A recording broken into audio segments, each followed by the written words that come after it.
personally. So we took the decision, obviously, to move from Dubai a couple of years ago. I moved to Dubai a couple of years ago from Scotland. We had, obviously, we tried, we kind of moved to Spain for a year. Didn't quite like that because it felt like we're on, it was like we're on holiday. You couldn't really get out there. And that's not, we're living our parents' dream. Thought Yeah. that was great, go to the beach, laptop lifestyle and all that stuff. But what we knew though then was that our ambitions were greater than the environment that we were in. So, and that was, I'm not saying they were killing us, but they were holding us back. The environment we were in Scotland was holding us back. Our family, our friends, the routine that we were getting into, it was getting. I'm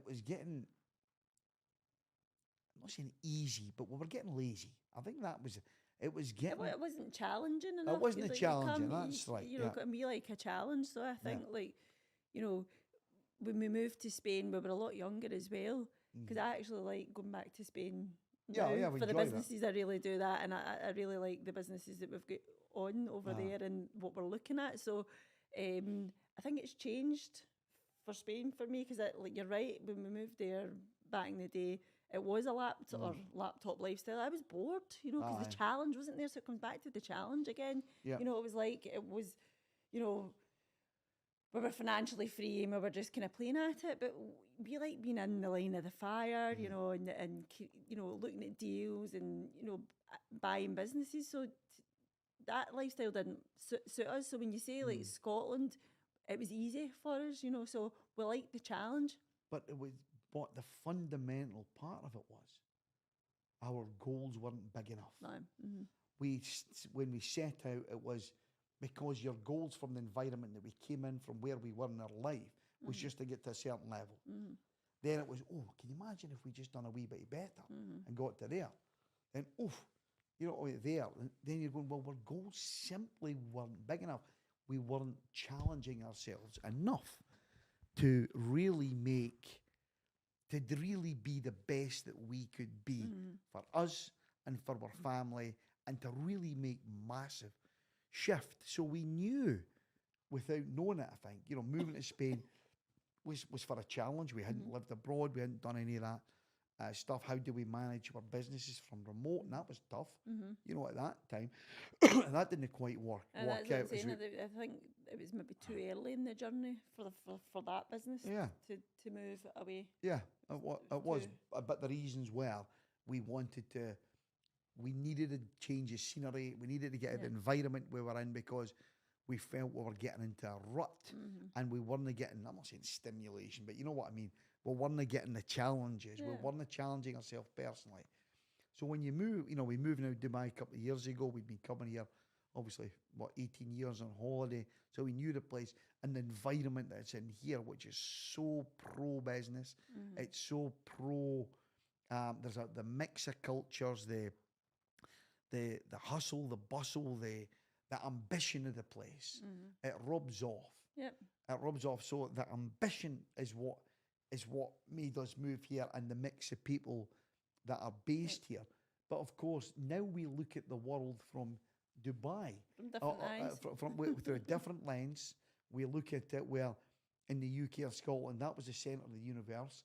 No longer is that the centre of the universe when you're looking at deals and opportunities being based in the Middle East. Yes, we'll absolutely do business in the UK, but we're looking at businesses in Spain. We've got some cracking opportunities we're working on there. The US, we were there a couple of weeks ago. Some great opportunities there that we want to really explore.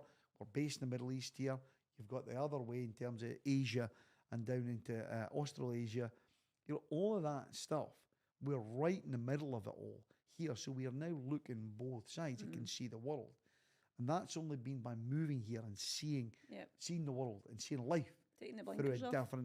Taking the blinkers off, exactly. We were very blinkered there. And the environment caused the blinkers, and we didn't know any better. No.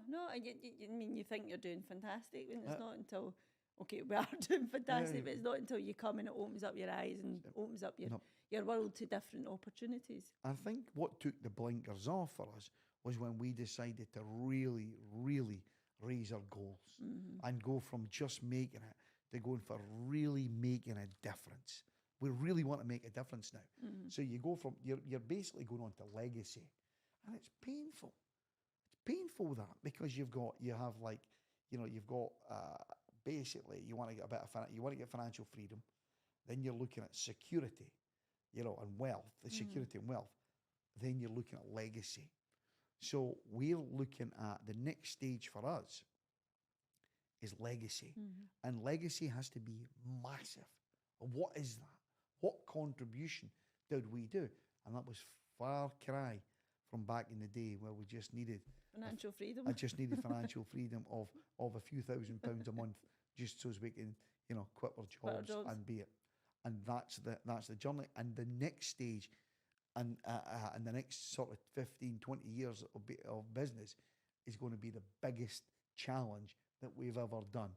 And we embrace it and we look forward to it. Probably the most rewarding as well. Well, it should be the most rewarding. I hope it is, because our kids are part of it now. I mean, mentally as well, Yeah. for getting, you're saying the kids involved. And Well, as we've grown, the kids have got older, they've seen the world, they've travelled with us, they've seen us grow, they've seen our businesses grow, they've seen the troubles we've had, they've seen the good times and the bad times.